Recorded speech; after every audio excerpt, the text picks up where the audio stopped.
Welcome to खोलो किताब।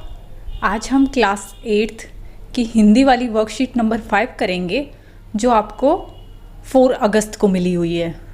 अगर आप चैनल पर नए हैं तो पहले चैनल को सब्सक्राइब कर दें और वीडियो पसंद आए तो लाइक एंड शेयर करना ना भूलें। चलिए स्टार्ट करते हैं।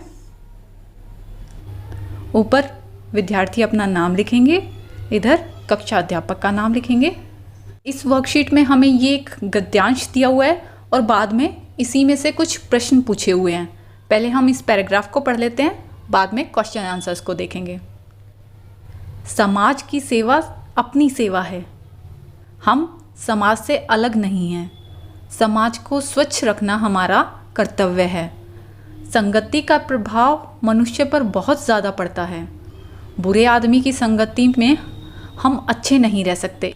जैसे आपकी संगति वाले लोग करते हैं आप वैसा ही करना सीख जाते हैं। बुरी संगति में रहोगे तो बुरा करने लग जाओगे, फिर आप अच्छे नहीं रह पाओगे। जब परिवार के सदस्य दुख से कहराते हैं तब हम हंस नहीं सकते। अब फैमिली में कोई दुखी है बहुत और आप हंसने लग जाओ, ये तो बहुत गलत बात है ना। हम नहीं हंस सकते हैं। अगर हमें अपने आप को सुखी रखना है तो अपने परिवार और पड़ोस को भी सुखी रखना पड़ेगा। अगर खुद सुखी रहना है तो अपने परिवार को और पड़ोस को सुखी रखो। परिवार और पड़ोस भी उसी समाज के अंग हैं जिसके हम सदस्य हैं। कुछ लोगों को यह शिकायत रहती है कि समय की कमी के कारण वे समाज की सेवा करने में असमर्थ हैं। उनके पास टाइम ही नहीं होता है, ये बोल देते हैं, इसीलिए समाज के लिए कुछ करते नहीं हैं। यह शिकायत निराधार है। आपका पड़ोसी बुखार से तप रहा है और आप फिल्मी गानों का आनंद ले रहे हैं, यह कदापि उचित नहीं है। आपका कर्तव्य है कि उस पड़ोसी के कष्ट दूर करने के लिए आपसे जो भी बन सके अवश्य करें। नेक्स्ट, अब ये क्वेश्चन आंसर दिए हुए हैं। पहला प्रश्न क्या है? मनुष्य पर किसका प्रभाव अत्यधिक पड़ता है? अभी पीछे हमने रीड किया था, मनुष्य पर सबसे ज़्यादा किसका प्रभाव पड़ता है? संगति का प्रभाव मनुष्य पर बहुत ज़्यादा पड़ता है। तो आप इसका आंसर लिख देंगे। किसका अधिक पड़ता है? संगति का प्रभाव मनुष्य पर अत्यधिक पड़ता है। प्रश्न 2 है, आपके अनुसार हम किस स्थिति में हंस नहीं सकते? तो हम कब नहीं हंस सकते आपको अपने अनुसार बताना है। जब हमारे परिवार का सदस्य या हमारे आसपास कोई दुख से कर्रा हो तब हम नहीं हंस सकते हैं। नेक्स्ट, प्रश्न 3 क्या है? स्वयं को सुखी रखने के लिए हमें क्या करना चाहिए?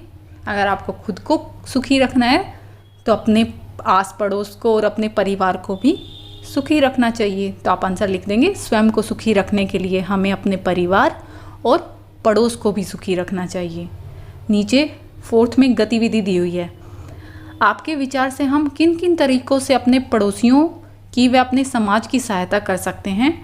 इस गतिविधि के लिए आप अपने घर के बड़ों की सहायता ले सकते हैं।